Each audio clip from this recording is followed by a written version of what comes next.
Hier, alors que je nettoyais la voiture de mon mari, j'ai reçu un appel bouleversant de ma fille. « Maman, tu ne devineras jamais ce que ma belle Mother vient de faire. » Imaginez ma colère et ma douleur en apprenant qu'elle avait vendu notre maison familiale sans prévenir et transféré l'argent à Paris.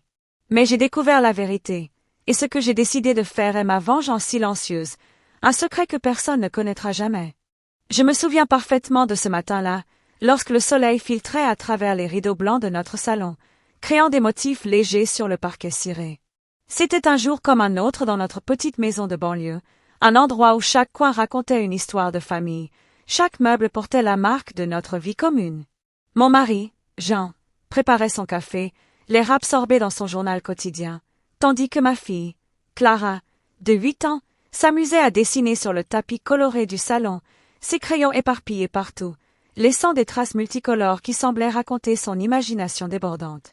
Moi, j'étais là, en train de nettoyer la table du petit déjeuner, ramassant les miettes et les papiers épars, observant cette scène avec un mélange de satisfaction et de fatigue quotidienne, consciente que la vie de famille n'était jamais complètement tranquille, mais qu'elle avait ses moments précieux. Nous avions construit cette vie petit à petit, avec patience et amour. Jean et moi nous étions rencontrés très jeunes, lors d'un mariage commun d'amis, un de ces événements où l'on ne prévoit jamais de rencontrer quelqu'un qui finira par changer notre vie pour toujours. Dès le début, nous avions su que quelque chose de particulier nous unissait, un regard, un sourire, et surtout cette sensation que nous pouvions être nous-mêmes sans masque. Notre mariage, célébré sous un ciel radieux, avait été simple mais rempli d'émotions, entouré de nos familles et de quelques amis proches. Le parfum des fleurs, le rire des enfants jouant autour des tables et les chansons douces qui flottaient dans l'air formaient un souvenir gravé dans ma mémoire, comme un tableau vivant de bonheur et de promesses d'avenir. Avec l'arrivée de Clara, notre monde avait pris de nouvelles couleurs. Chaque geste, chaque sourire de sa part illuminait notre quotidien. Je me souviens encore de la première fois que je l'ai tenue dans mes bras, ce mélange de fragilité et de force dans ce petit corps, ce souffle léger mais plein de vie qui m'a fait comprendre instantanément que j'étais prête à tout pour elle. J'en partageais ce même sentiment, et nous avions décidé ensemble de lui donner un environnement sûr et aimant, où chaque jour serait une nouvelle aventure, même dans les moments de routine et de fatigue. Mais, comme dans toutes les familles, il y avait des tensions sous-jacentes, des petits désaccords que l'on ignore au début mais qui finissent par former des fissures invisibles dans le tissu familial. Ma belle-mère, cette femme dont je connaissais la réputation de rigueur et de contrôle, habitait à quelques rues de nous et se présentait souvent comme une aide bienveillante. Au début, j'étais reconnaissante de sa présence, de ses conseils sur la décoration ou sur l'éducation de Clara. Mais petit à petit, j'ai commencé à sentir une ombre dans ses gestes, une manière subtile de contrôler, de critiquer et d'imposer sa vision de ce que devait être notre famille. C'était un mélange de petites remarques, de gestes qui semblaient anodins, mais qui créaient un malaise insidieux. Lorsqu'elle venait nous rendre visite, elle examinait notre maison comme si elle appartenait à quelqu'un d'autre, ajustait les coussins du canapé sans demander et faisait des commentaires sur mes choix de repas ou sur l'organisation des affaires de Clara. Jean, dans son amour pour sa mère, tentait de minimiser ces incidents, pensant qu'il s'agissait de simples habitudes maternelles, mais moi, je ressentais chaque mot, chaque geste comme une petite intrusion dans notre univers intime. Malgré tout, je gardais le sourire, consciente que la paix familiale avait un prix et que la confrontation directe n'apporterait rien de bon. Je m'efforçais de créer des moments heureux pour Clara, de préparer des repas savoureux et de transformer notre maison en refuge, un endroit où elle pourrait grandir en confiance et en sécurité. Chaque rire de ma fille, chaque maman, regarde ça, me rappelait pourquoi je me battais silencieusement, pourquoi je choisissais la patience et l'observation plutôt que la confrontation. C'est dans ces routines quotidiennes que la véritable dynamique familiale se révélait, le mélange de joie, de fatigue, de rire et de petites tensions qui font que la vie de famille est à la fois belle et compliquée. Et c'est précisément dans ce cadre paisible en apparence, où je nettoyais le café renversé sur la table et ramassais les jouets éparpillés, que la première fissure véritablement dramatique allait apparaître. La vie de famille que je pensais maîtriser était sur le point de changer, non pas à cause d'événements spectaculaires, mais par des gestes silencieux, des secrets et des décisions qui allaient bouleverser notre quotidien. Car la belle-mère, avec son regard apparemment bienveillant, cachait des intentions qui allaient révéler une toute autre facette de notre monde familial, et cette découverte allait marquer le début d'une histoire de trahison, de vengeance silencieuse et de révélation qui allait captiver mon esprit et celui de ma fille, tout en testant la solidité de mon mariage. Ce calme apparent n'était qu'une illusion, et c'est en nettoyant ce simple matin que j'allais recevoir un appel de Clara qui changerait tout. C'était un après-midi de printemps, un de ces moments où la lumière douce du soleil traverse les rideaux et caresse chaque coin de la maison, donnant au monde un air presque irréel de calme et de sérénité. Mais je savais que cette tranquillité n'était qu'apparente, qu'elle cachait toujours la présence de ma belle-mère, cette femme qui, sous des dehors polis et souriants, semblait toujours chercher à imposer sa volonté. Ce jour-là, elle était venue nous rendre visite, comme elle le faisait presque chaque semaine, prétextant vouloir aider avec Clara ou donner son avis sur les travaux à faire dans la maison. Au début, je l'accueillais avec chaleur et politesse, consciente que montrer de l'hostilité ne ferait qu'aggraver les tensions, et que Jean, mon mari, la considérait encore comme une figure maternelle essentielle. Dès son arrivée, j'ai senti une tension subtile, presque imperceptible. Elle inspectait la pièce avec un air satisfait, déplaçant légèrement les coussins du canapé, redressant les cadres sur le mur, et commentant d'une voix douce mais ferme, « Ah, tu aurais peut-être dû choisir des rideaux un peu plus clairs ici, ça éclairerait mieux la pièce. » Je souris poliment, mais à l'intérieur, une petite alarme s'allumait dans ma poitrine. Ce n'était pas la première fois qu'elle faisait ce genre de remarques, mais ce jour-là, elle semblait plus insistante, plus intrusive, comme si elle cherchait à établir une autorité silencieuse dans notre maison. Clara, ma petite fille, était assise sur le tapis, ses crayons de couleur éparpillés autour d'elle, concentrée sur son dessin. Elle leva les yeux et murmura timidement, « Maman, elle critique encore ma chambre. » Je pris un moment pour la rassurer, posant ma main sur la sienne, ressentant cette petite étincelle de complicité qui nous unissait toutes les deux. Elle comprenait, même à 8 ans, que quelque chose n'allait pas, que la belle-mère n'était pas simplement une visiteuse aimable, mais une présence qui s'immisçait dans notre quotidien avec des intentions que je commençais à deviner mais que je n'avais pas encore complètement révélées. Le repas de l'après-midi devint rapidement un champ de tensions invisibles. Ma belle-mère commentait tout, de la disposition des couverts à la manière dont j'avais coupé les légumes pour la salade. À chaque remarque, je sentais un mélange de colère et de frustration monter en moi.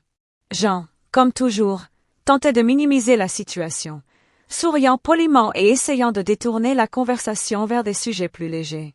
Mais plus il essayait de calmer les choses, plus je sentais le malaise s'installer, comme si sa neutralité créait un espace pour que la belle-mère continue de s'imposer subtilement dans notre vie.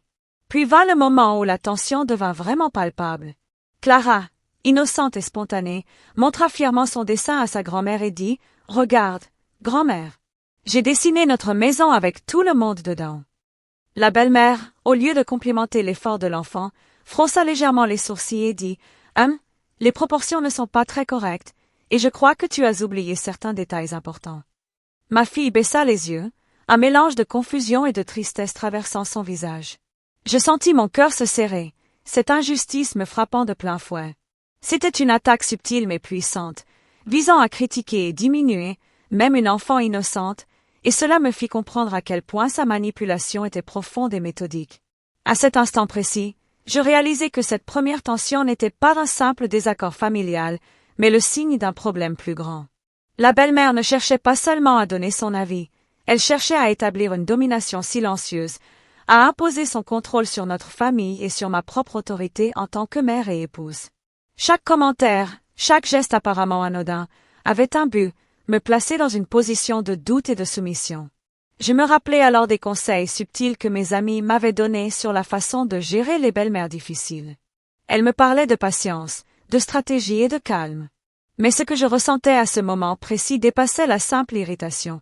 C'était une indignation profonde, une sensation d'injustice qui exigeait une réponse réfléchie. Je savais que réagir avec colère immédiate ne ferait que jouer en sa faveur, mais rester passive non plus n'était pas une option. Je devais observer, comprendre et planifier, car chaque mouvement qu'elle faisait devait être analysé pour comprendre ses véritables intentions. Le reste de l'après-midi passa dans une tension silencieuse mais palpable. Chaque sourire que je donnais était mesuré, chaque mot que je prononçais choisi avec soin. Ma fille jouait toujours, inconsciente du conflit subtil qui se déroulait autour d'elle, et j'en continuais à faire semblant que tout allait bien, pensant que le calme apparent suffirait à maintenir la paix familiale.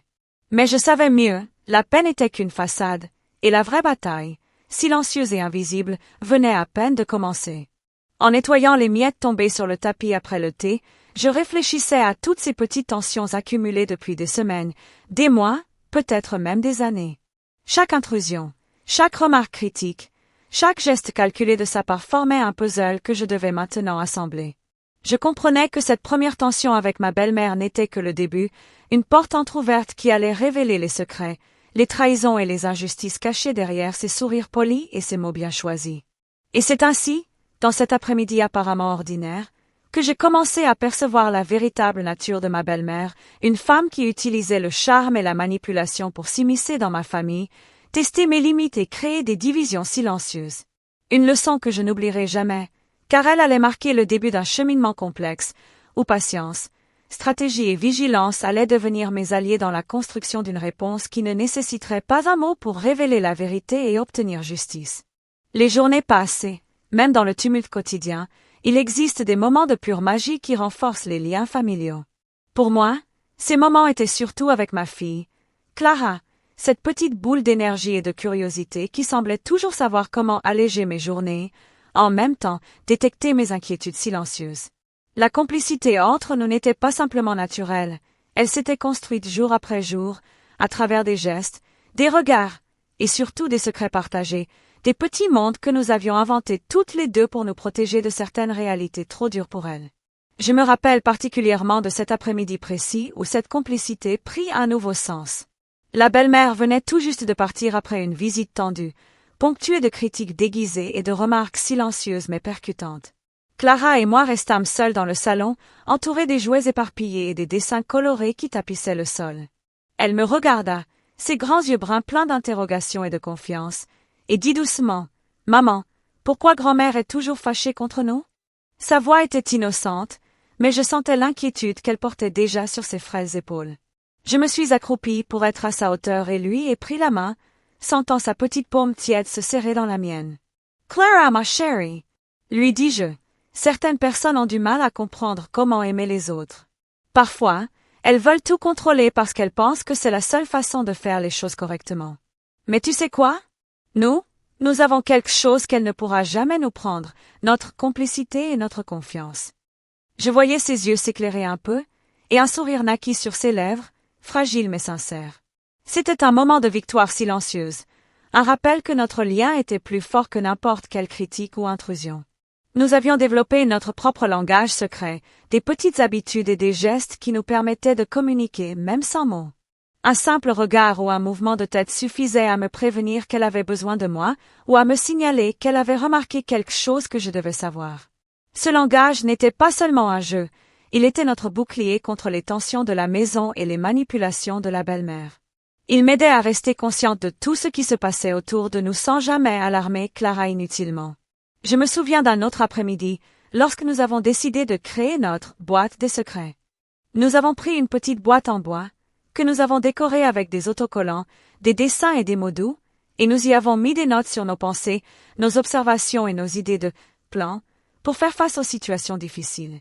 Clara écrivait avec ses petites lettres maladroites, moi avec mes mots d'adulte, mais chaque note contenait une vérité que nous voulions protéger. Cela nous donnait un sentiment de contrôle, un espace sûr où nous pouvions parler librement de nos émotions et de nos frustrations, surtout celles liées à la belle-mère et à son influence constante. Notre complicité allait au-delà des mots et des secrets. Elle se manifestait dans la façon dont nous rions ensemble de nos petites routines, dans les histoires inventées avant le coucher, où Clara me transformait en héroïne capable de résoudre tous les problèmes de la maison et où je la transformais en princesse courageuse capable de défier toutes les injustices du monde. Ces histoires n'étaient pas seulement imaginatives, elles étaient un entraînement à la vie, une manière de lui apprendre la résilience, la patience et la stratégie face aux situations injustes. Je me souviens d'une situation particulière où cette complicité se révéla de manière cruciale. La belle-mère venait de critiquer notre façon de décorer le salon pour une fête familiale, suggérant subtilement que nous étions incapables de prendre des décisions correctes. Clara, voyant mon regard, me fit un clin d'œil complice et murmura « Ne t'inquiète pas, maman, nous avons un plan ». Ce simple geste me fit sourire, un mélange de fierté et de gratitude. Nous savions toutes les deux que nous pouvions nous protéger mutuellement et que, peu importe les obstacles, notre lien serait toujours notre force. Mais cette complicité ne se limitait pas à l'intimité et à la protection émotionnelle. Elle était aussi une préparation silencieuse à ce qui allait venir. Chaque conversation, chaque rire partagé, chaque secret écrit dans notre boîte nous rapprochait de la vérité et nous armant mentalement pour la confrontation avec les injustices qui se multipliaient autour de nous. Je voyais dans les yeux de Clara une intelligence précoce, une capacité à percevoir la manipulation et à comprendre que certaines personnes pouvaient agir avec malice même derrière des sourires charmants.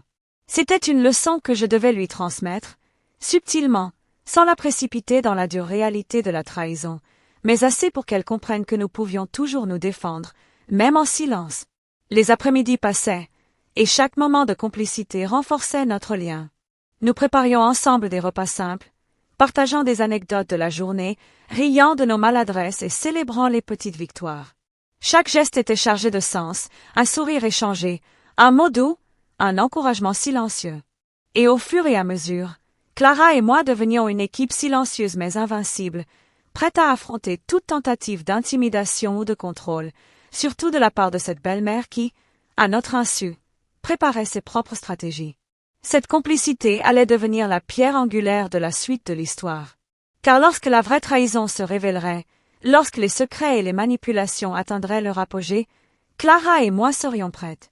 Chaque geste, chaque mot échangé, chaque regard partagé au cours de ces années avait construit un lien qui ne pourrait jamais être brisé par la manipulation ou l'injustice.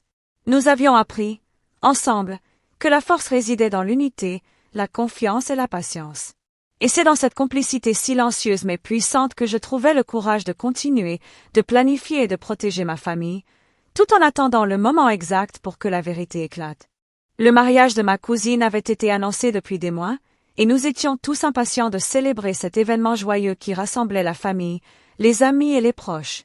Les préparatifs avaient commencé bien avant le jour J, les invitations, la décoration, les repas, et les répétitions de la cérémonie étaient autant de détails qui mobilisaient chacun d'entre nous. Je me souviens de l'excitation dans la maison, de Clara qui sautillait partout en répétant des petits pas de danse qu'elle voulait montrer pendant la réception, et de Jean, mon mari, qui vérifiait une dernière fois que nous n'avions rien oublié. Tout semblait parfait, et j'avais même réussi à trouver un équilibre entre le stress naturel de l'organisation et le plaisir d'anticiper cette journée mémorable. Mais je savais déjà, au fond de moi, que ma belle-mère allait transformer cet événement en un champ de bataille silencieux. Depuis notre premier échange tendu, j'avais remarqué son comportement. Elle semblait toujours trouver un moyen de s'imposer, de détourner l'attention vers elle, ou de critiquer subtilement mes choix et décisions. Et ce jour-là, elle ne déçut pas.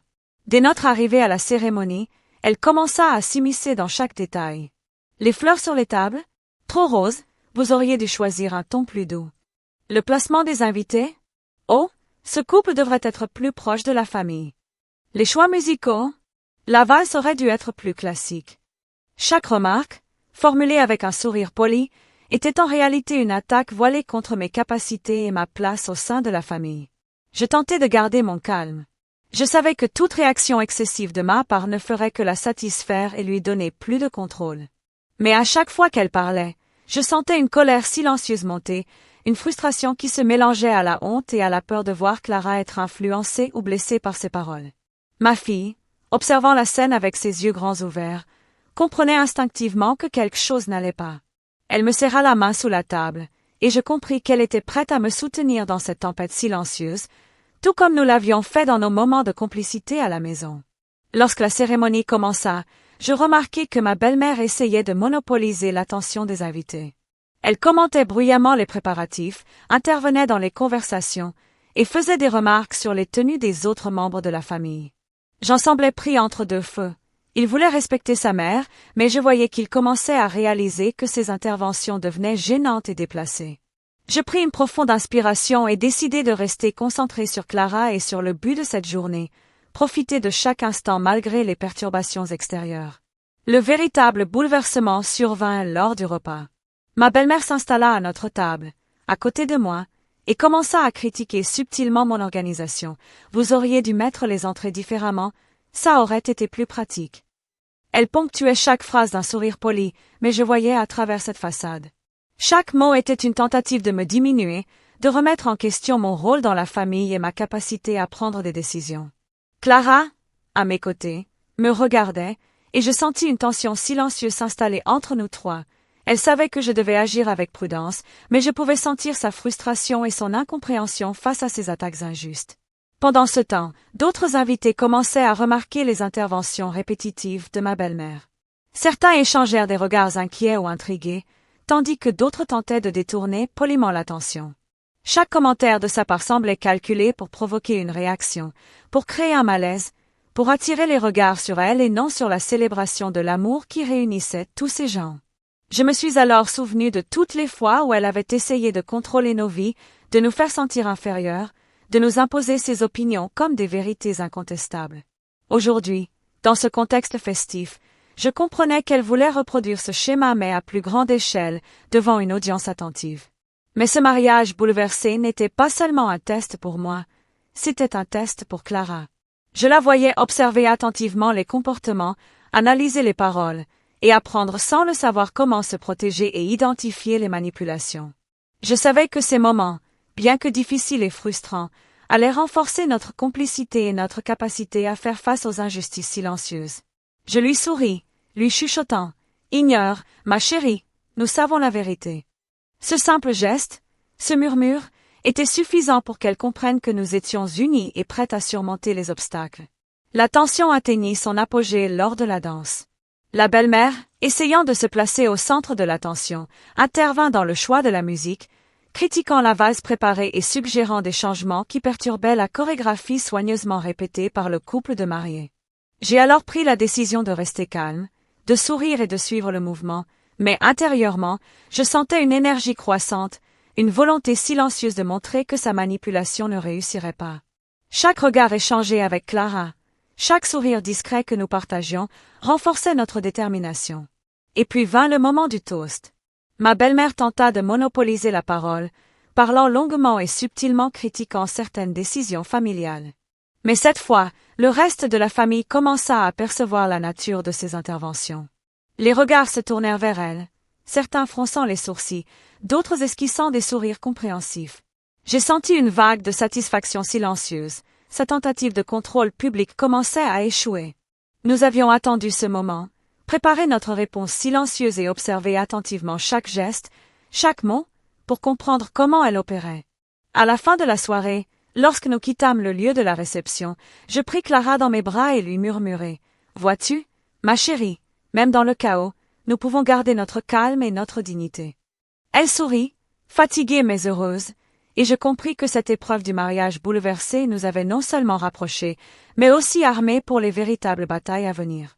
Nous savions désormais que la belle-mère, malgré ses tentatives de domination, ne pourrait jamais briser notre lien, ni notre capacité à rester unis, silencieuse mais déterminée.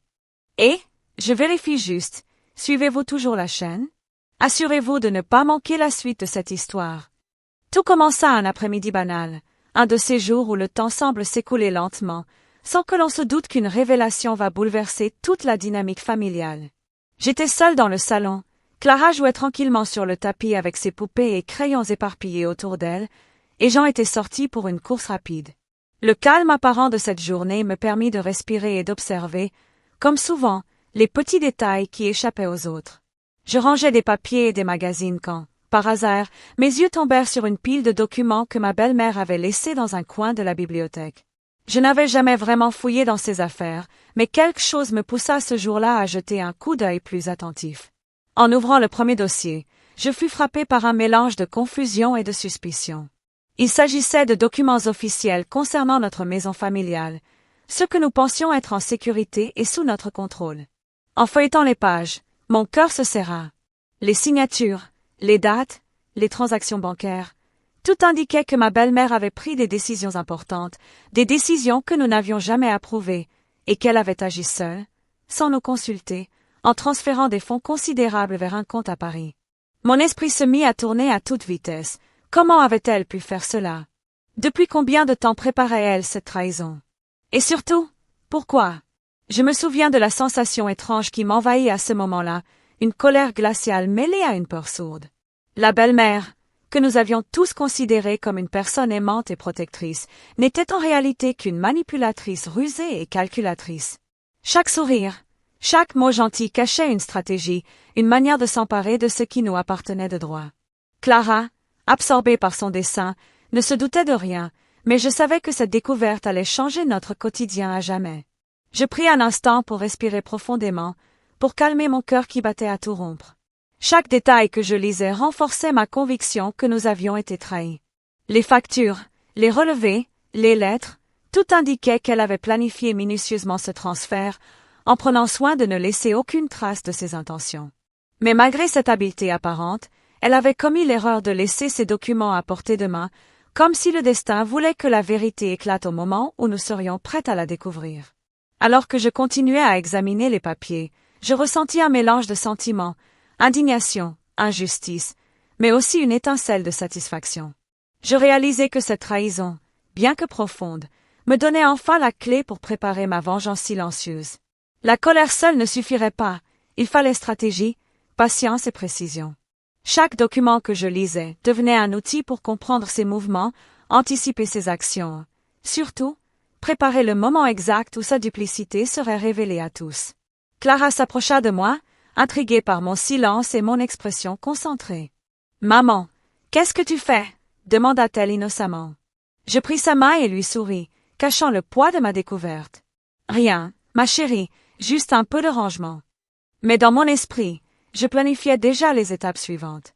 Cette découverte n'était pas seulement un choc, elle était une opportunité. Une chance de montrer que la vérité pouvait éclater, même sans confrontation directe, même sans un mot de ma part. Je me rappelais toutes les fois où nous avions ressenti les critiques et les manipulations de la belle-mère. Ces moments, qui semblaient auparavant insignifiants ou irritants, prenaient maintenant un sens nouveau. Chaque commentaire, chaque geste subtil avait été une pièce du puzzle, préparant le terrain pour cette révélation cruciale.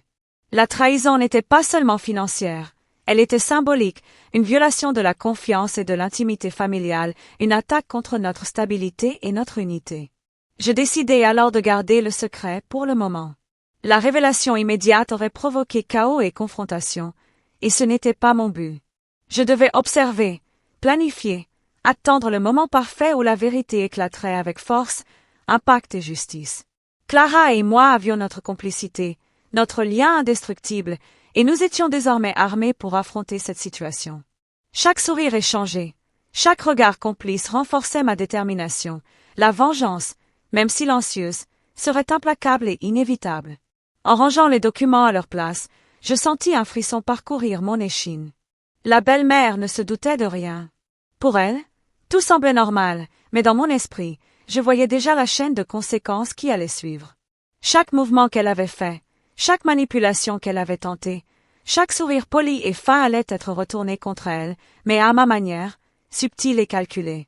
La justice, dans ce cas, ne serait pas publique ni immédiate, mais silencieuse, parfaite et inévitable. Je me souviens avoir regardé Clara, assise à mes côtés, absorbée par son dessein. « Nous allons gérer cela ensemble », murmurai-je doucement. Et dans son regard, j'ai vu qu'elle comprenait sans que je n'aie besoin de prononcer un mot.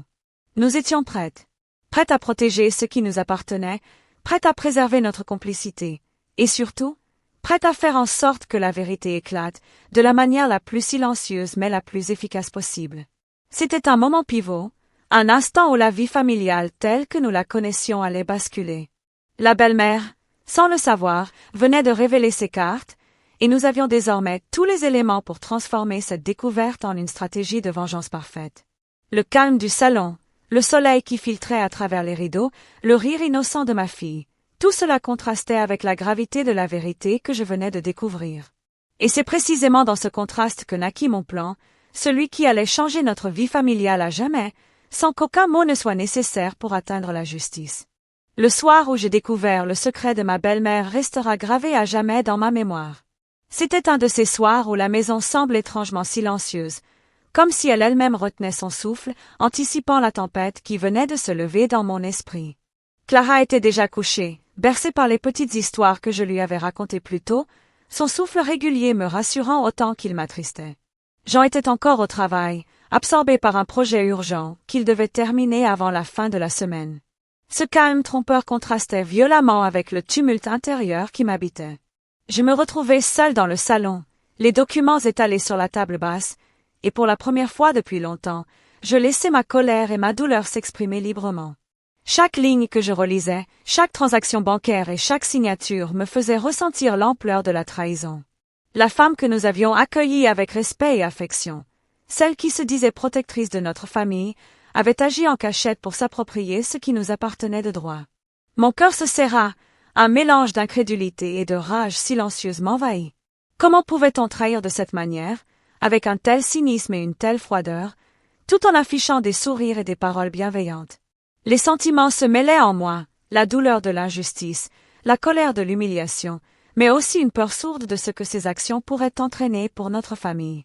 Clara, bien que jeune, ressentait l'atmosphère, et je savais qu'elle aurait besoin de moi plus que jamais pour comprendre que ce qui s'était passé n'était pas de sa faute et que la vie familiale ne serait pas détruite par cette trahison. Je me souviens avoir pris sa photo sur le tapis du salon, regardant son visage innocent et pensant « Je protégerai toujours ton innocence, peu importe la noirceur qui nous entoure. » La trahison ne se limitait pas aux documents ou à l'argent, elle touchait quelque chose de plus profond, la confiance. Une mère, une belle-mère, quelqu'un censé protéger et soutenir, avait choisi de détruire cette confiance pour servir ses propres intérêts. C'était une leçon brutale, mais nécessaire, pour comprendre que certaines personnes agissent par égoïsme et que même les liens familiaux les plus proches peuvent être manipulés. Le poids de cette réalisation m'écrasait, mais en même temps, il me poussait à réfléchir, à planifier et à préparer la manière dont je réagirais. Je repensais à tous les signes que j'avais ignorés ou minimisés par le passé, les remarques subtiles lors des repas, les critiques déguisées sous des compliments, les interventions dans les choix que je faisais pour Clara ou pour la maison. Chaque incident prenait maintenant un sens nouveau, un sens sinistre et calculé. La belle-mère avait orchestré cette manipulation depuis longtemps, et je me sentais à la fois en colère contre elle et contre moi-même de ne pas avoir vu plus tôt les véritables intentions derrière ses gestes.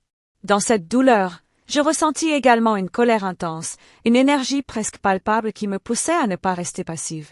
Mais contrairement à ce que l'on pourrait croire, cette colère ne se traduisait pas par des mots ou des confrontations directes.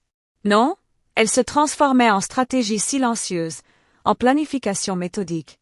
Chaque mouvement de la belle-mère allait être observé, analysé et retourné à son avantage, sans qu'elle ne comprenne jamais ce qui se passait réellement. Cette vengeance silencieuse deviendrait ma réponse à sa trahison, une justice subtile mais implacable. Je pris un moment pour m'asseoir, la tête en mes mains, laissant les larmes couler librement. Ces larmes étaient un mélange de tristesse, de frustration et de libération. Elles représentaient la douleur de constater que quelqu'un en qui je croyais avait choisi la manipulation au lieu de l'amour, mais aussi le début de ma renaissance intérieure, la prise de conscience que je pouvais agir avec intelligence et patience pour rétablir l'équilibre. Chaque larme était un engagement silencieux à protéger Clara et notre famille, à ne jamais permettre que cette trahison définisse notre vie. Puis, une idée s'ancra dans mon esprit, claire et précise, je ne révélerai pas immédiatement ce que j'avais découvert.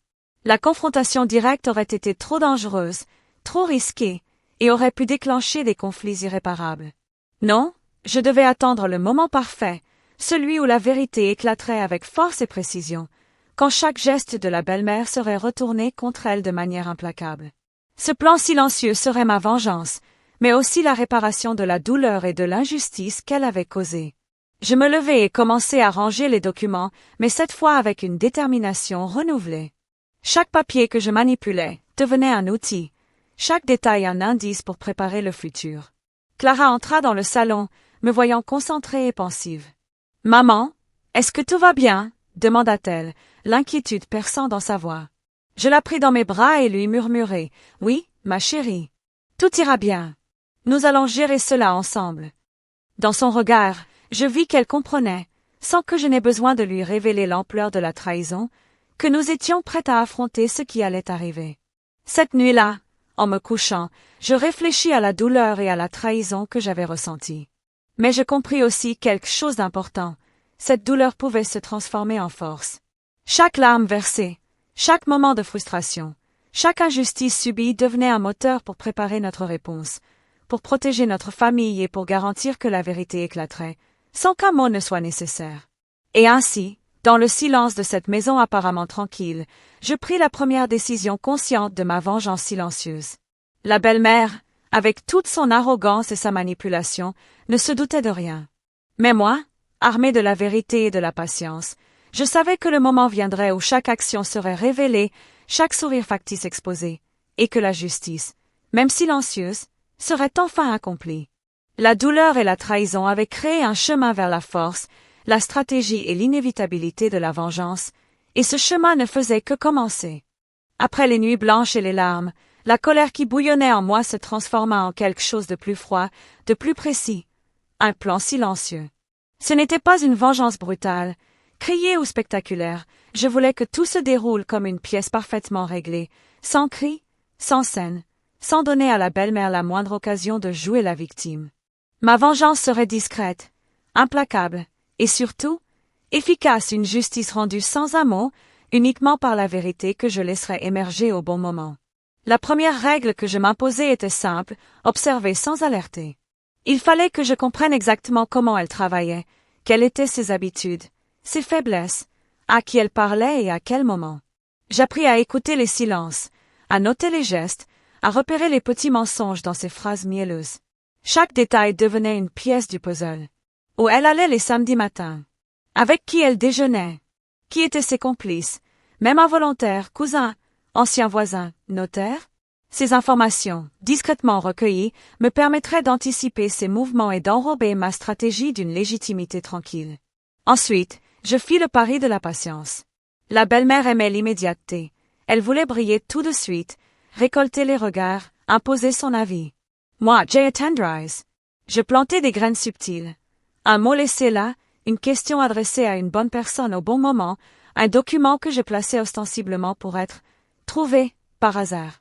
Rien d'illégal, rien de violent, simplement des indices qui, mis bout à bout, tissaient un fil conducteur que toute personne censée pourrait suivre. Je collectionnais les preuves comme on collecte des pierres précieuses, relevés, dates, correspondances, tout ce qui confirmait la trahison et mon droit moral à rétablir la vérité. Je renforçais aussi mon réseau de soutien. La vengeance silencieuse n'est pas un travail solitaire, elle demande des témoins, des alliés, des gens dont la parole a du poids. Je me rapprochais doucement de membres de la famille civile qui, auparavant, entretenaient des relations cordiales mais distantes avec la belle-mère. Par de petites conversations sans prétention, je semais des doutes, pas en calomniant, mais en racontant des faits observés, des incohérences. Certains gardèrent le silence par prudence, d'autres commencèrent à regarder notre belle-mère d'un œil différent. Ma fille, bien sûr, resta ma complice la plus précieuse, sa présence, ses regards, ses petites remarques innocentes en public. Maman, tu te souviens quand grand-mère a dit? Amenait parfois une question innocente mais révélatrice dans l'esprit des gens. Un volet essentiel du plan fut la gestion de l'argent et des documents. Je ne manipulai jamais de compte, je ne falsifiai rien. Ce que je fis, c'est organiser les pièces, les rendre visibles aux bonnes personnes, au notaire, à l'avocat familial, au conseiller en patrimoine qui, sans s'en rendre compte, vérifia des anomalies en répondant à mes questions sur les actes et les dates. J'appris à poser les bonnes questions publiques, à demander des précisions lors d'une conversation banale avec un responsable local, à évoquer des procédures, par curiosité. Les professionnels, souvent, ne savent pas qu'ils aident à dénouer un mensonge, ils ne font que répondre à une demande de clarification. Et ces réponses, consignées, me fournissaient des confirmations écrites, irréfutables. Je mis également en place des petites humiliations publiques, planifiées, je déteste ce terme, mais c'est ainsi que je l'appelais intérieurement. Lors d'un baptême, je fis en sorte que la disposition des sièges mette la belle-mère face à des membres de la famille à qui elle avait parlé malicieusement. Lors d'un déjeuner de commémoration, j'invitai sans le dire certains témoins clés, des personnes qui, par leurs questions innocentes et polies, allaient naturellement remonter la conversation vers des détails compromettants. À chaque fois, je restais calme, souriante, douce, je laissais la situation se délier d'elle-même. La belle-mère, habituée à manipuler l'attention, était désorientée. Elle ne comprenait pas pourquoi les regards changeaient, pourquoi ces petites piques ne faisaient plus mouche. C'était délicieux et douloureux à la fois, non pas pour me réjouir de sa chute, mais parce que la vérité commençait enfin à s'installer là où il le fallait, dans la conscience collective de la famille. J'engageai aussi la stratégie de la mise en lumière, exposer la belle-mère à ses propres contradictions d'une manière presque théâtrale, mais sans spectacle. Par exemple, je fis en sorte que certaines lettres ou factures fussent lues par des personnes neutres lors de réunions administratives de la famille, en présence d'un notaire. Ce qui aurait pu être considéré comme une simple formalité devint, sous l'effet des bonnes questions, une révélation contrôlée. La belle-mère ne soupçonnait rien, elle pensait que tout se déroulait selon ses souhaits, et c'est précisément cela qui permit à la vérité d'éclore sans résistance brutale. Parallèlement, je travaillais sur mon propre extérieur, je devins plus posée, plus assurée. La colère était maintenant polie, je ne me laissais plus atteindre par ses pics. Ce changement déstabilisa la belle-mère davantage que tout autre acte. Elle cherchait des signes d'effondrement ou de panique pour se réjouir, et en trouvant la sérénité, elle perdit son terrain. Les enfants de la famille commencèrent à s'ouvrir à moi, me confiant des anecdotes, des remarques, et certains, sans le vouloir, venaient corroborer ce que je savais déjà. Un élément clé fut la gestion du timing. Je choisis des moments chargés d'émotions pour déclencher doucement la révélation, pas pour profiter du malheur, mais parce que dans ces moments, les gens sont plus attentifs, plus sensibles à la vérité. Les funérailles dont nous avions parlé plus tôt servirent, paradoxalement, de toile de fond. Lors de ces funérailles, la belle-mère tenta encore une fois de jouer la bienfaitrice. Sa posture fut confrontée à des faits concrets, des dates, des signatures, des transferts exposés par des documents officiels consultés par des personnes extérieures. La famille, rassemblée dans la douleur, vit soudainement apparaître des incohérences que personne ne pouvait plus ignorer. Ce n'était pas une mise en scène agressive, simplement la vérité, déposée comme un caillou dans l'eau, provoquant des cercles concentriques qui atteignirent tous ceux qui avaient un lien avec nous. À chaque étape, je fis attention à ne pas paraître victorieux. Je parlais peu, j'écoutais beaucoup. Laisser les autres conclure la vérité eux-mêmes est la forme la plus pure et la plus satisfaisante de justice. Quand une personne réalise par elle-même qu'elle a été dupée, la leçon reste, elle ne vient pas d'un affrontement, mais d'un éveil. Et cet éveil était précisément ce que je visais. La belle-mère, privée de possibilité de se plaindre efficacement, vit sa crédibilité s'effriter naturellement. Les alliances se dissolvaient, les confidences changeaient de camp, et son pouvoir se réduisit comme peau de chagrin. Enfin, la vengeance silencieuse fut aussi une forme de réparation pour moi et pour Clara. Nous n'avons pas cherché la ruine gratuite ni l'humiliation publique. Nous avons cherché la vérité et le rétablissement de la justice familiale. Lorsque les derniers panneaux tombèrent, signatures reconnues, fonds identifiés, excuses murmurées dans des salons où personne ne voulait prendre parti, je ne ressentis pas la jubilation qu'on pourrait imaginer.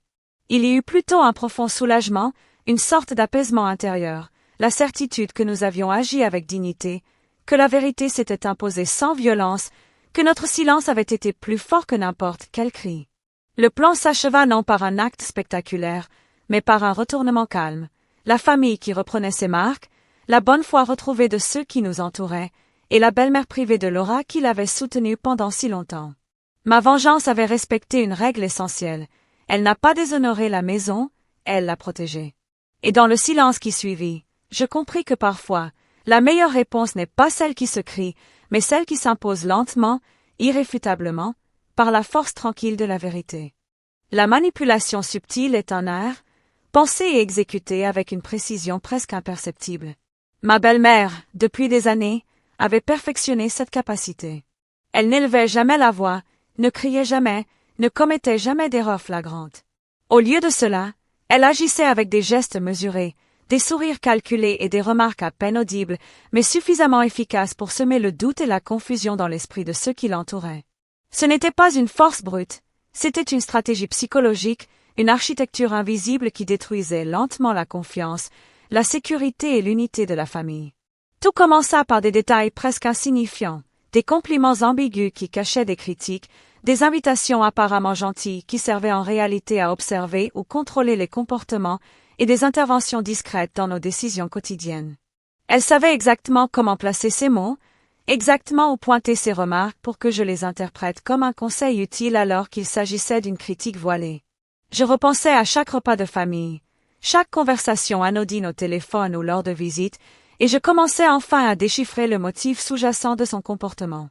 Un exemple précis, lors de la préparation d'un anniversaire de Clara, elle insista pour aider à organiser les jeux et la décoration. À première vue, cela semblait généreux, presque maternel. Mais en réalité, elle avait positionné les tables et les chaises de manière à être toujours au centre de l'attention, à créer des situations où elle pouvait montrer que ses idées étaient meilleures que les nôtres. Chaque sourire qu'elle adressait à Jean ou à d'autres invités était calculé pour masquer sa stratégie et pour me faire paraître maladroite et inefficace, alors que je faisais exactement ce que je pensais être le mieux pour ma fille. Son influence ne se limitait pas à ces situations festives. La manipulation subtile se glissait dans les décisions familiales, les finances, et même dans les interactions avec Clara.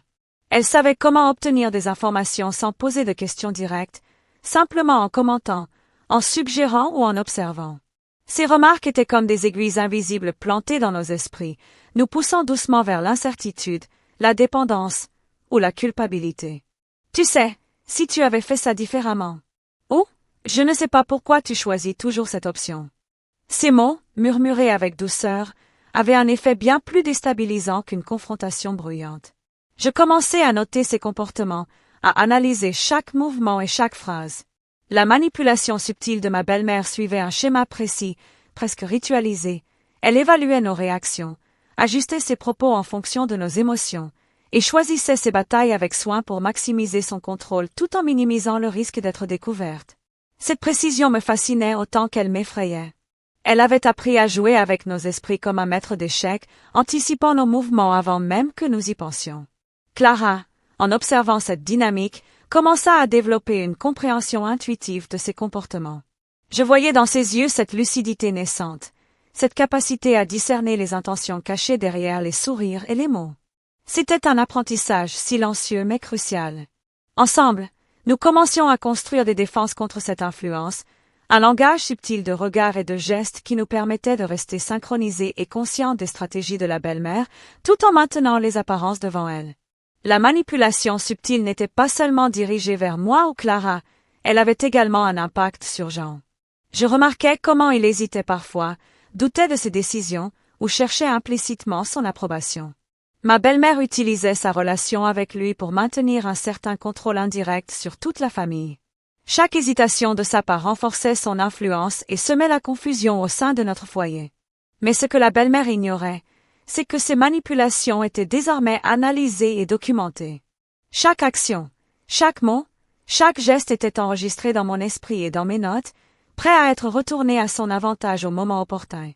Un autre aspect clé de sa manipulation subtile était la diffusion de petites rumeurs ou la reformulation de faits pour créer des malentendus.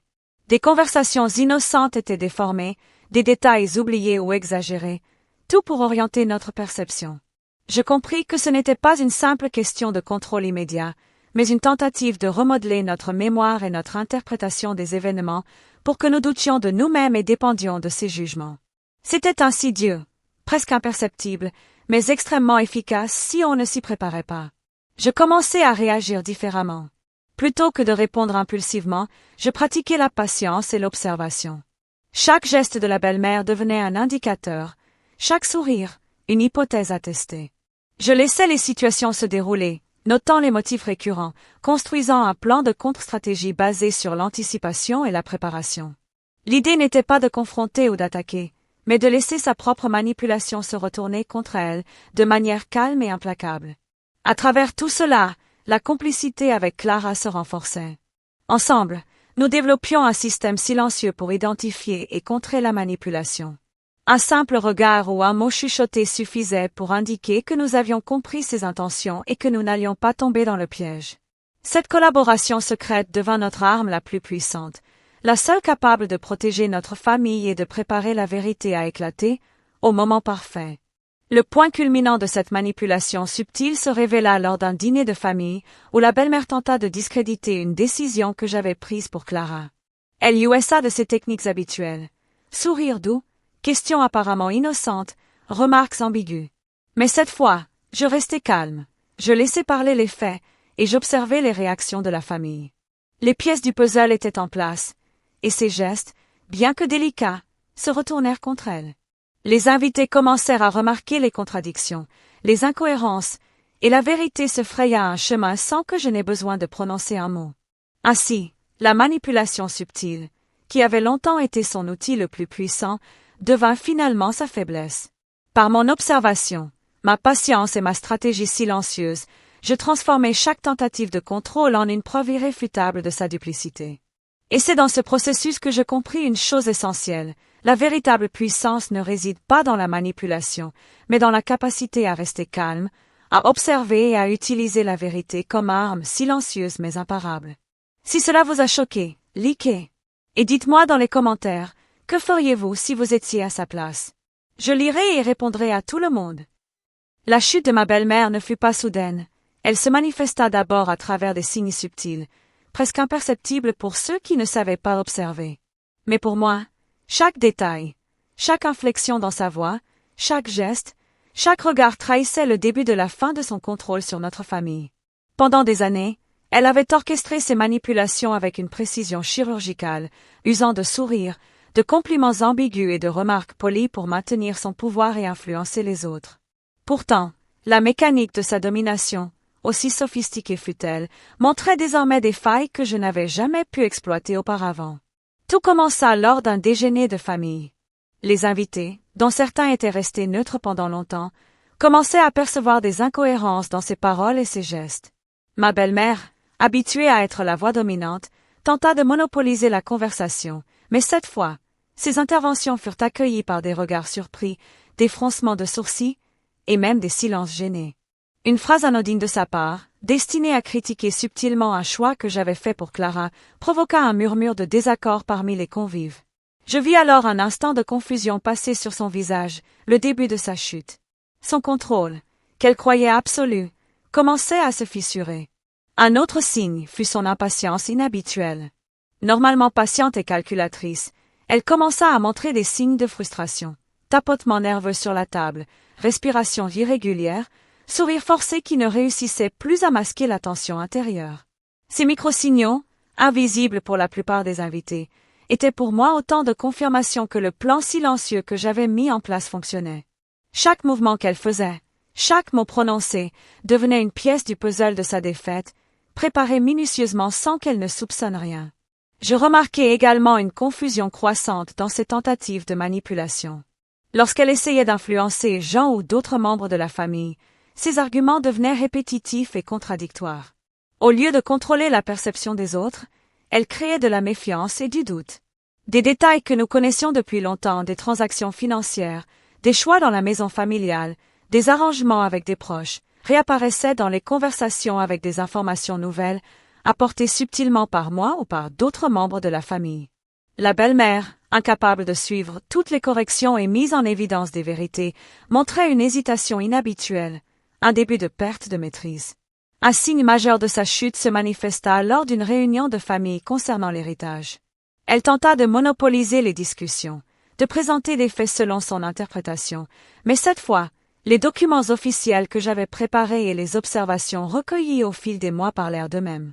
Les témoins externes, notaires, avocats, membres neutres de la famille, commencèrent à poser des questions ciblées, révélant sans intention de ma part les contradictions de la belle-mère. Je restai silencieuse, observant avec satisfaction et calme le spectacle de sa perte d'influence. Chaque question posée, chaque doute exprimé par les invités, était un signe supplémentaire de sa chute progressive mais irréversible. Je remarquai aussi que son autorité morale auprès de Clara commençait à s'effriter.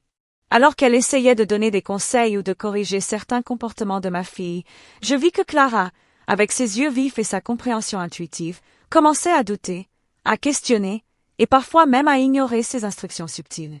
Cette prise de conscience précoce de Clara, née de notre complicité silencieuse, représentait pour moi une victoire stratégique. La belle-mère perdait l'influence qu'elle avait exercée sur la jeune génération, un indicateur crucial de son affaiblissement. D'autres signes de sa chute apparurent dans ses interactions avec les autres membres de la famille. Elle cherchait des alliés pour soutenir son autorité, mais ses tentatives furent accueillies par des réponses prudentes, parfois sceptiques. Des membres qui auparavant la défendaient instinctivement commencèrent à poser des questions, à exprimer leurs réserves, à évoquer des faits qu'elle avait tenté de masquer. La dynamique changeait subtilement mais profondément. La belle-mère, jadis figure incontestée, devenait progressivement isolée. Même son comportement en public trahit sa perte de contrôle. Les sourires autrefois naturels se faisaient forcer, les gestes mesurés se transformaient en mouvements hésitants, et son discours, autrefois fluide et convaincant, devenait saccadé, ponctué de pauses et d'excuses. Ces micro-signaux, que la plupart des gens ignoraient, étaient pour moi la confirmation tangible que le plan de vengeance silencieuse, patient et méthodique, fonctionnait. Sa chute n'était pas spectaculaire ni bruyante, mais elle était inévitable. Je notai également un changement subtil dans sa perception de moi. Là où elle me voyait auparavant comme une personne naïve, facilement manipulable, elle commença à montrer des signes d'incertitude. Ses remarques, souvent agressives sous couvert de conseils, se firent moins fréquentes, hésitantes, parfois même maladroites. Elle sentait inconsciemment que le terrain avait changé, que je n'étais plus l'ombre docile qu'elle pensait contrôler. Cette perception vacillante était un indicateur essentiel de sa chute, et je savourais silencieusement ce moment tout en restant prudente et stratégique. À travers toutes ces manifestations, confusion, impatience, perte d'autorité morale, isolement progressif, hésitation publique, je compris que la chute était bien amorcée. Ce n'était pas une défaite dramatique et immédiate, mais une transformation lente et irréversible de la dynamique familiale. La belle-mère, malgré ses années d'habileté et de contrôle, ne pouvait plus maintenir son pouvoir sur nous. Chaque sourire forcé, chaque contradiction, chaque geste hésitant annonçait un futur inévitable où la vérité et la justice, discrètement mais puissamment orchestrées, s'imposeraient.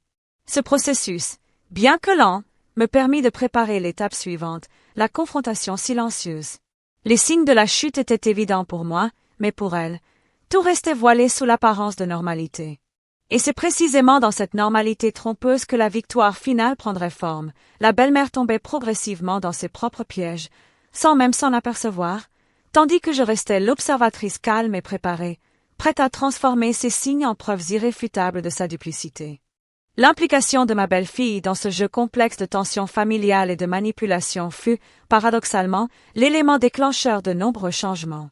Contrairement à ce que ma belle-mère aurait pu imaginer, ma présence en tant que belle-fille n'était pas passive ni simplement décorative dans ce théâtre de pouvoir, elle était stratégique, attentive et subtilement active dans l'observation et la contre-manipulation. Dès les premières semaines après la découverte de ces actions, j'avais compris que pour protéger ma fille et notre maison familiale, il fallait adopter un rôle discret mais omniprésent, capable de suivre, d'enregistrer et d'intervenir uniquement lorsque cela s'avérait nécessaire. Ma belle-fille, c'est-à-dire moi-même dans ce contexte, devait être à la fois actrice et spectatrice. Actrice dans le sens où je devais participer aux événements familiaux avec naturelle et apparente soumission, sans éveiller les soupçons de la belle-mère.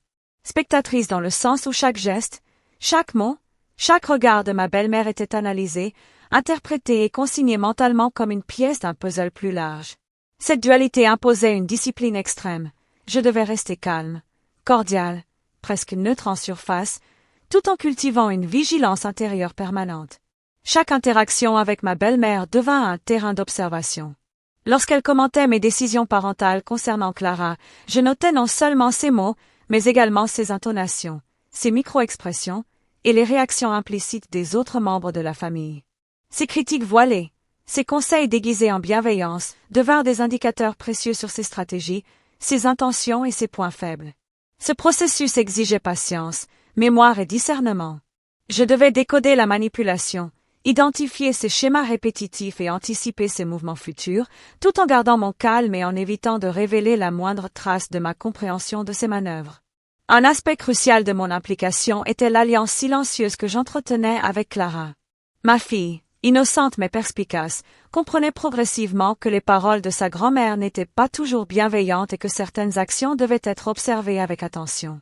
Ensemble, nous avons développé un langage subtil, un regard, un geste, une question apparemment anodine mais qui servait à confirmer ou à tester les intentions de la belle-mère. Cette complicité discrète nous permettait de créer un réseau invisible de vigilance où chaque information collectée renforçait notre position et préparait le terrain pour la confrontation finale, qui serait silencieuse mais implacable. Mon implication ne se limitait pas aux interactions personnelles. Je pris également en charge la documentation minutieuse de chaque action douteuse de ma belle-mère, transactions financières suspectes, décisions unilatérales concernant la maison familiale, conversations ambiguës avec des membres éloignés de la famille. Chaque élément était enregistré avec précision, parfois sous forme de notes secrètes, parfois dans l'esprit, mais toujours dans le but de constituer un dossier solide et irréfutable. Cette collecte méthodique devint la fondation de ma stratégie. Elle permettrait de révéler la vérité non par confrontation directe, mais par accumulation silencieuse de preuves et de constats logiques. Par ailleurs, je m'impliquais dans la création de situations contrôlées où la belle-mère pouvait involontairement exposer ses contradictions. Lors de repas, de visites ou de réunions familiales, je guidais subtilement les conversations, posait des questions qui semblaient innocentes mais qui forçaient la vérité à émerger. Mon rôle de belle-fille me donnait l'apparence d'une participante passive, mais en réalité, j'étais l'architecte invisible de ces révélations. Chaque phrase qu'elle prononçait était soigneusement orientée. Chaque geste calculé par moi pour transformer sa manipulation en preuve tangible de duplicité. L'implication de la belle-fille inclut aussi un aspect émotionnel stratégique. Il fallait maintenir une façade de bienveillance et de respect, car toute réaction excessive ou manifestation de colère aurait déclenché la méfiance et la fermeture de la belle-mère. Je devais montrer de l'attention, de l'affection, parfois même de l'admiration superficielle, tout en conservant une vigilance totale. Cette dissimulation d'émotions vraies était un art délicat. Elle permettait à ma belle-mère de se sentir en sécurité et dominante, ce qui l'amenait à se relâcher et à révéler ses intentions et actions sans le savoir. Un autre aspect de mon rôle impliquait de gérer subtilement les alliances dans la famille. J'observais comment certains cousins, oncles et voisins étaient influencés par ses paroles, et je cherchais à établir, par des interactions discrètes, des soutiens neutres ou des témoins objectifs. Ces alliances silencieuses étaient cruciales. Elles permettaient de préparer un environnement où la vérité pouvait émerger sans que la belle-mère ait la possibilité de manipuler la perception collective. Mon implication comme belle-fille n'était donc pas limitée à la maison ou à ma fille, mais touchait l'ensemble du réseau familial, en créant une dynamique où son contrôle se diluait progressivement. Chaque étape de mon implication était méthodiquement planifiée. Observation, analyse, documentation, intervention subtile, alliance silencieuse. Mais il fallait aussi gérer le temps avec prudence. Les révélations devaient être orchestrées pour maximiser leur impact, au moment où la belle-mère serait le plus vulnérable, souvent dans des contextes émotionnels ou familiaux. Cette patience stratégique était essentielle. Précipiter la confrontation aurait risqué de compromettre tout le travail accompli. La belle-fille, en tant que figure discrète mais centrale, devenait le pivot autour duquel le dénouement final se construirait, garantissant que chaque mouvement de la belle-mère serait exposé et retourné à sa propre perte. Enfin, mon implication comprenait une dimension intérieure, émotionnelle et morale. Je devais constamment gérer mes sentiments de colère, de frustration et de peur, afin de ne jamais les laisser transparaître. Cette maîtrise de soi renforçait ma crédibilité et ma position stratégique, en restant calme et rationnelle. Je maintenais le contrôle de la situation, tandis que la belle-mère s'enfonçait dans ses propres contradictions. Chaque sourire fin, chaque geste de patience, chaque parole choisie devenait un outil, un levier pour préparer la chute silencieuse mais inévitable de celle qui avait osé trahir la confiance de notre famille. Ainsi, l'implication de la belle-fille n'était ni passive ni anodine. Elle était le cœur du mécanisme de contre-manipulation, la pierre angulaire d'un plan silencieux de justice et de réparation. Par mon observation, ma discrétion et ma stratégie méthodique, je transformais chaque action de la belle-mère en preuve, chaque manipulation en indice, chaque faux sourire en signal de vulnérabilité. C'est dans ce rôle central, discret mais puissant, que se forgeait le fil conducteur de la vérité, préparant lentement mais sûrement le moment où tout serait révélé, sans que jamais un mot ne soit prononcé de manière hâtive. La tension dramatique au sein de notre famille avait atteint un niveau qui, à mes yeux, oscillait entre la menace silencieuse et l'explosion imminente. Chaque journée, chaque interaction semblait chargée d'électricité invisible, prête à transformer le moindre mot ou geste en déclencheur d'une confrontation émotionnelle. Ma belle-mère, dont la manipulation subtile avait longtemps été notre cauchemar, ne se doutait pas que ses efforts pour maintenir l'illusion de contrôle servaient en réalité à nourrir une dynamique où chaque faux pas renforcerait sa chute. Cette tension n'était pas simplement liée à un conflit de génération ou de personnalité, elle provenait de la découverte d'une trahison profonde et de la lutte pour rétablir la justice et la vérité dans notre foyer. Tout commença avec de petites anomalies dans les comportements de la belle-mère. Des silences plus longs que d'habitude, des sourires forcés qui s'effondraient parfois en expressions d'agacement ou de peur. Ces micro-signaux, bien que discrets, étaient pour moi des indicateurs puissants que mon plan silencieux commençait à produire ses effets. Mais au-delà de ces signes, l'atmosphère générale de la maison avait changé. Les conversations devenaient prudentes, les regards chargés de suspicion. Même Jean, autrefois neutre et indifférent aux tensions entre nous, semblait sentir un changement subtil, ses gestes hésitants, ses interventions mesurées, ses questions parfois trop directes ou inattendues témoignaient d'un malaise latent. Chaque réunion familiale, chaque repas partagé devenait un champ de bataille silencieux où les alliances et les loyautés se révélaient petit à petit. Je voyais comment la belle-mère tentait de créer des micro-conflits, une remarque subtile sur un choix financier, une critique voilée de mes décisions parentales, un commentaire ambigu sur Clara. Mais contrairement à avant, ces interventions ne produisaient plus l'effet escompté. Au lieu de provoquer la confusion ou la culpabilité, elles généraient des doutes dans l'esprit de ceux qui l'écoutaient, révélant inconsciemment la faiblesse de ses arguments. Chaque tentative de manipulation avortée devenait un indicateur supplémentaire de sa chute imminente. La tension dramatique était accentuée par l'attente constante de révélation. Chaque membre de la famille semblait marcher sur des œufs, conscient qu'une vérité cachée allait bientôt émerger. Les documents financiers, les lettres, les conversations enregistrées mentalement et discrètement depuis des mois créaient un suspense presque tangible. Nous savions que la belle-mère avait franchi des lignes qui ne pouvaient plus rester invisibles, mais le moment exact de confrontation restait suspendu dans l'air, amplifiant l'angoisse et l'anticipation.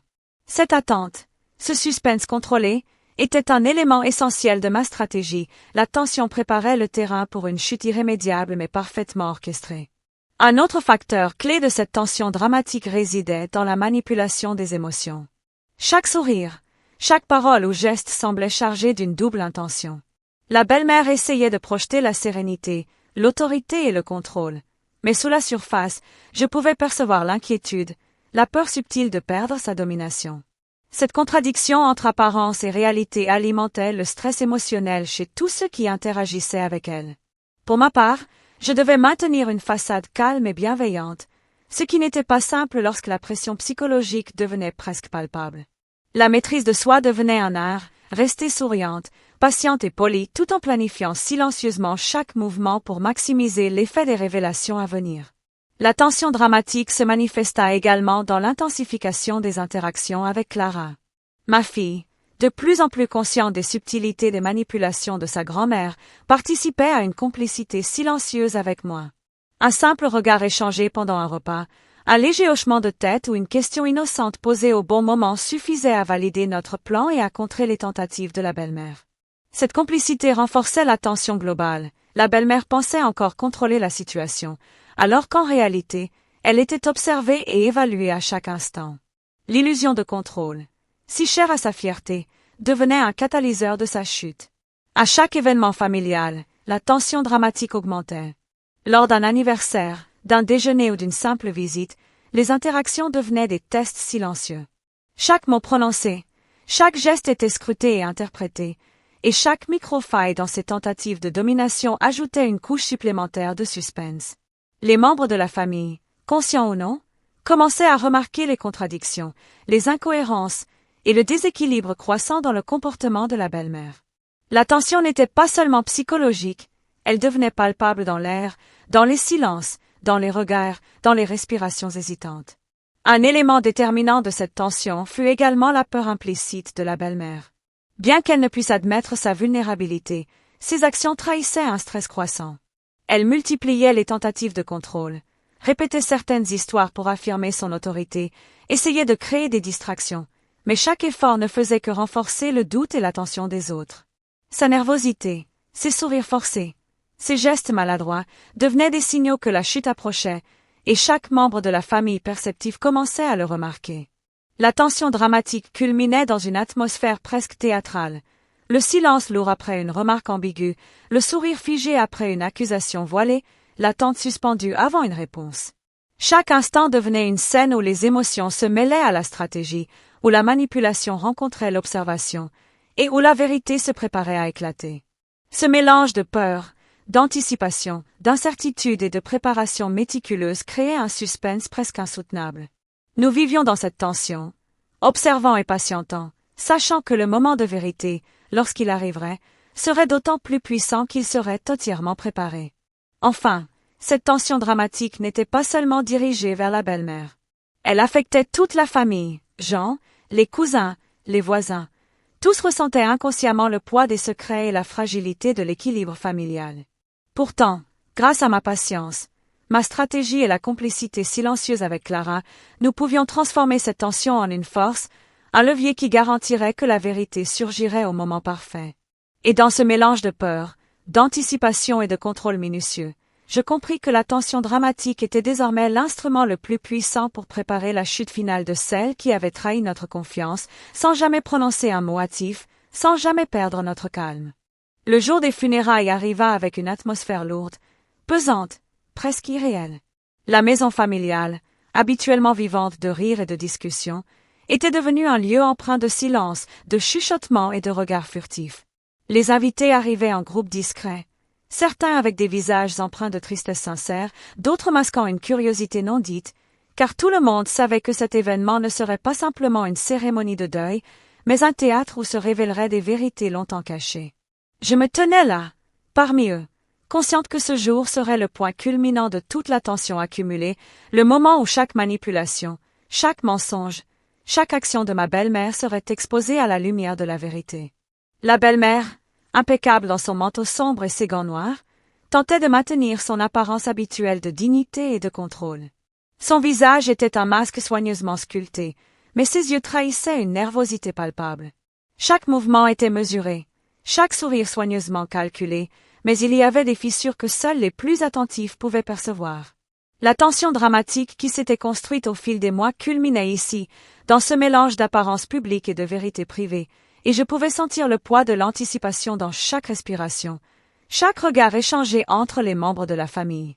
Clara, à mes côtés, portait un ruban noir dans ses cheveux, symbole de deuil, mais son regard était alerte et lucide. Nous étions complices dans notre silence, prêtes à observer, à réagir, mais surtout à laisser les événements se dérouler pour que la belle-mère se trahisse elle-même.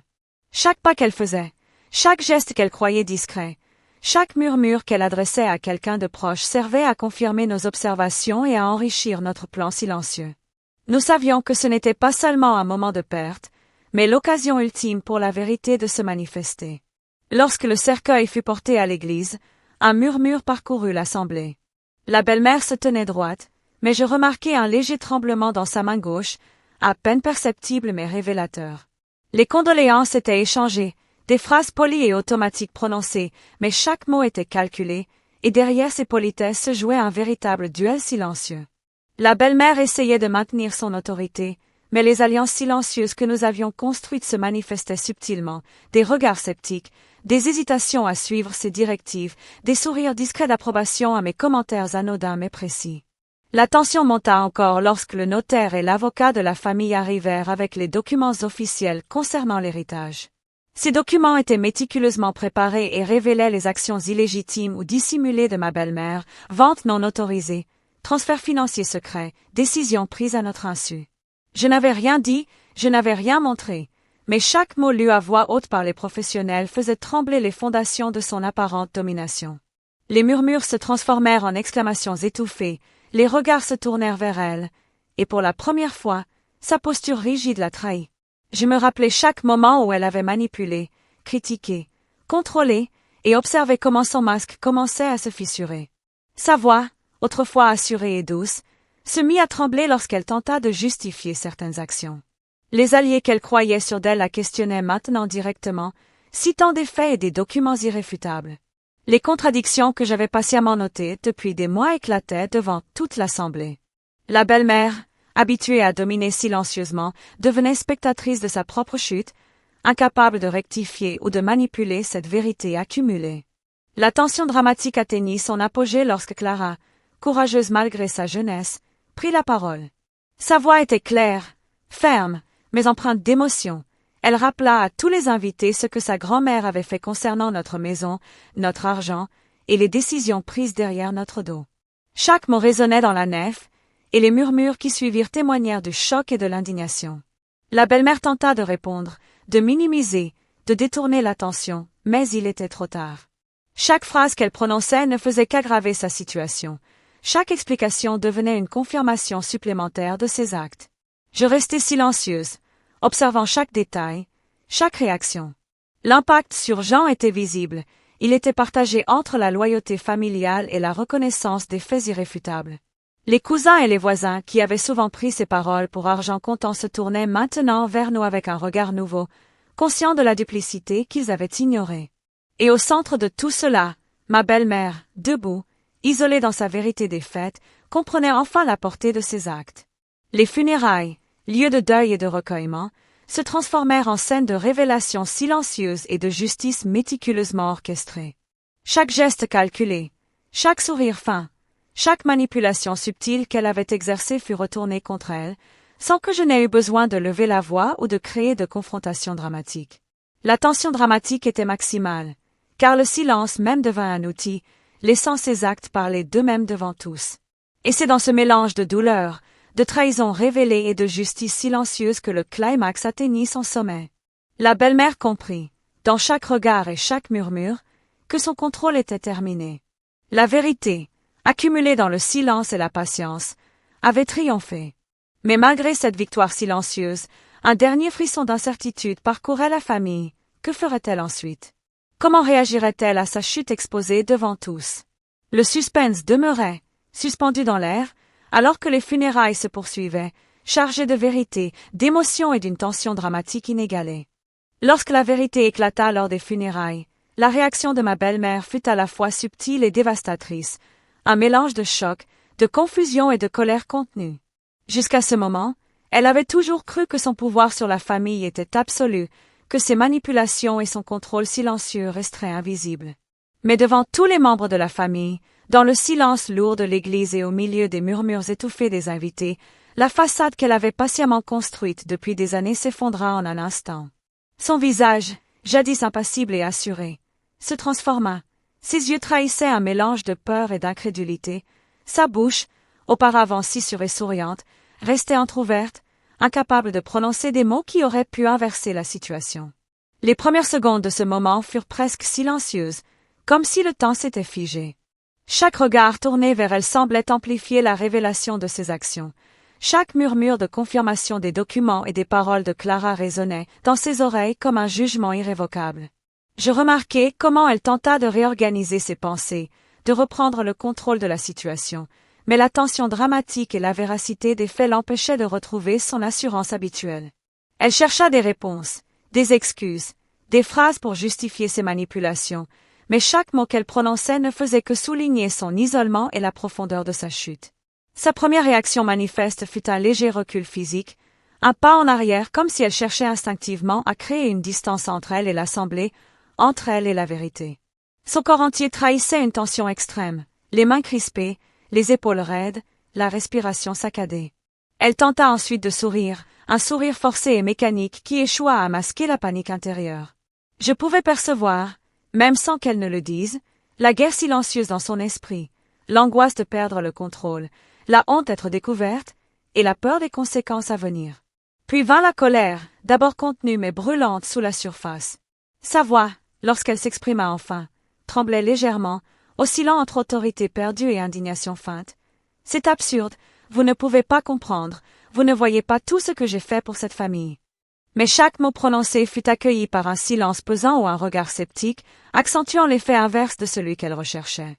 Les invités, désormais conscients de sa duplicité, ne répondaient pas à ses tentatives d'intimidation. Certains détournaient le regard, d'autres échangeaient des regards complices avec moi ou avec Clara, et chacun de ses efforts pour justifier ses actes laissait apparaître de nouvelles contradictions.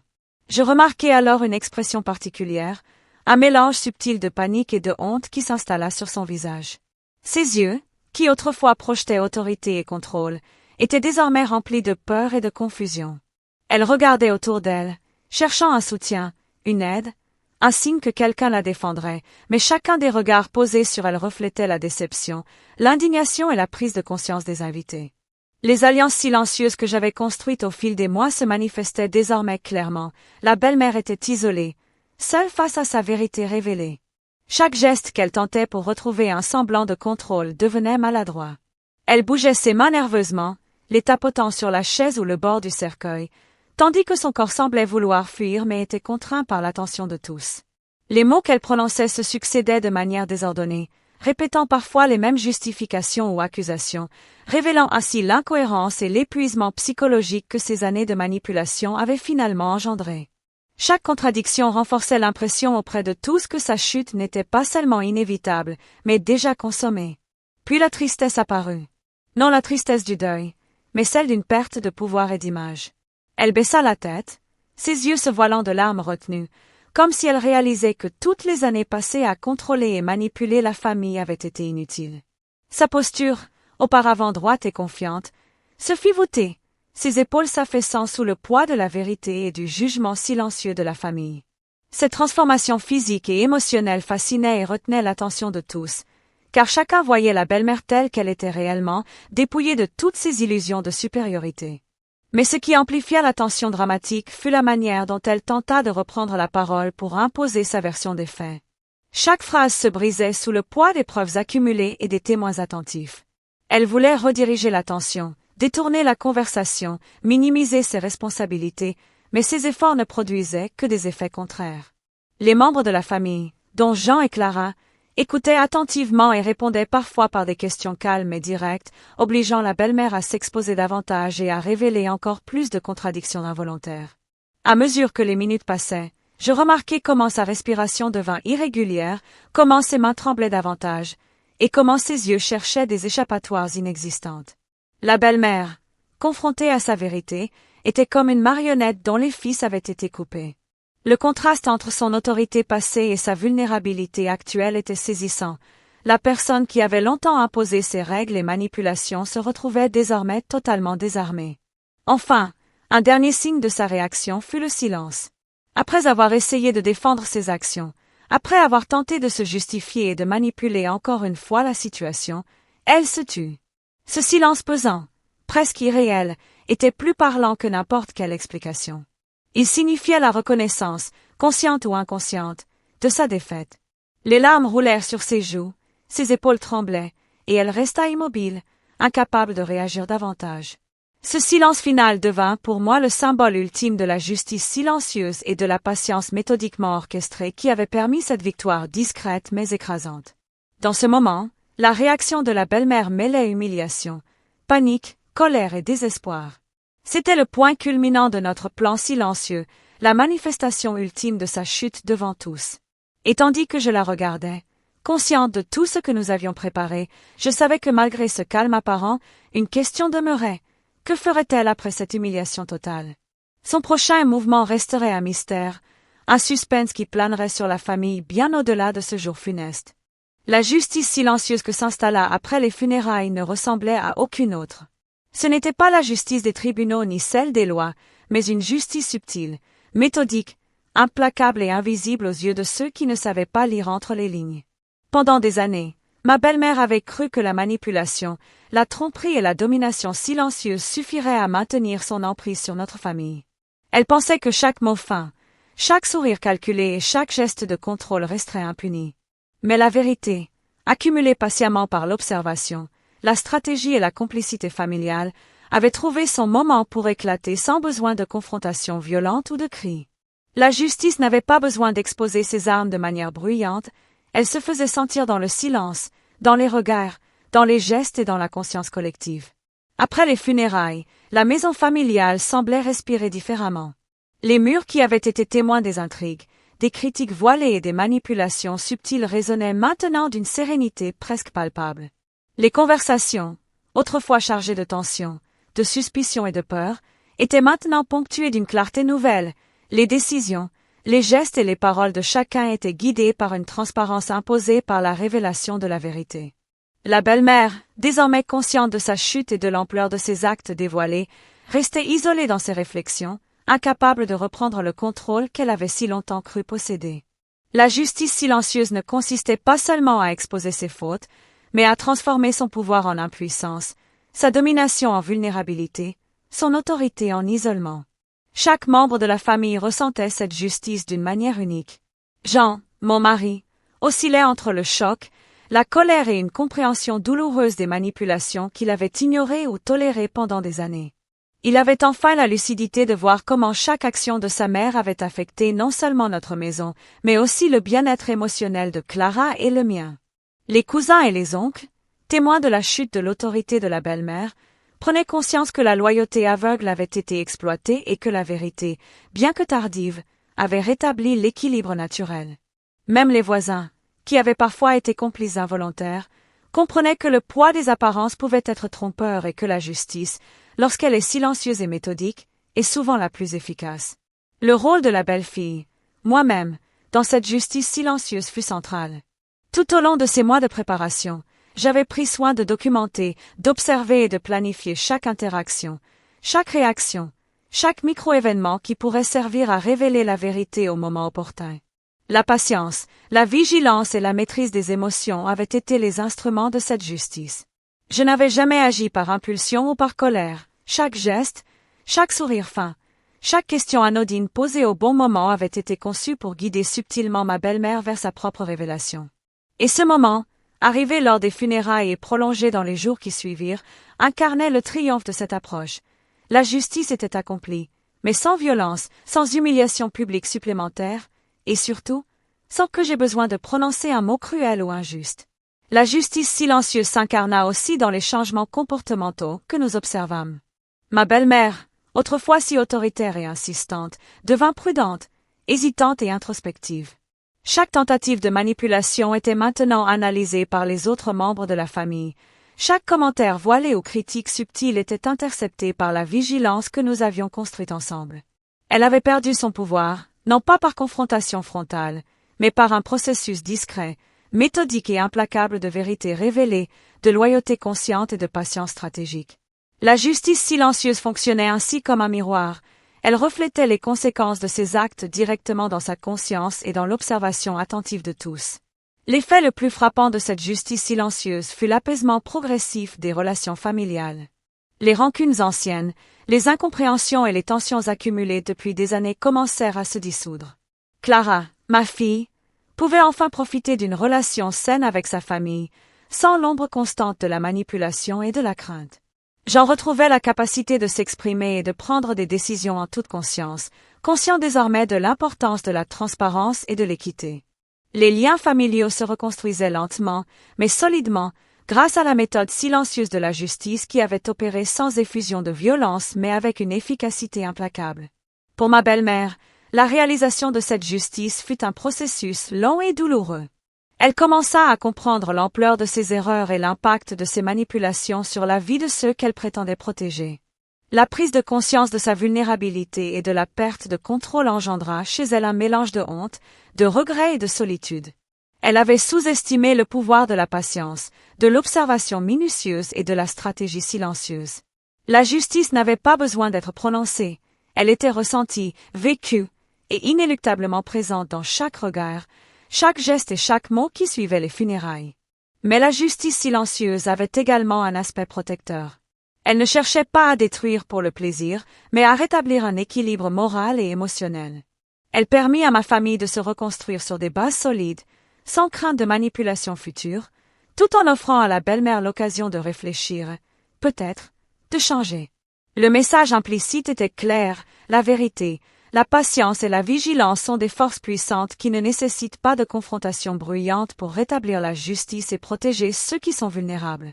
Et tandis que je regardais ma belle-mère, désormais silencieuse et consciente de la portée de ses actes, je compris que la justice silencieuse avait accompli sa tâche avec une précision implacable.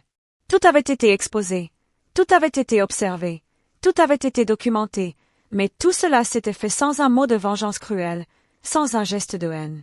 La famille pouvait respirer, reconstruire et avancer, tandis que la leçon restait gravée dans l'esprit de tous. La patience, l'observation et la stratégie peuvent triompher de la manipulation la plus subtile et rétablir l'équilibre avec une puissance silencieuse, mais indiscutable. La justice silencieuse ne se limitait pas à un événement ou à un instant, elle s'inscrivait dans la durée, dans chaque décision future, dans chaque interaction familiale. Elle représentait la force tranquille qui protège, qui corrige, et qui enseigne sans violence.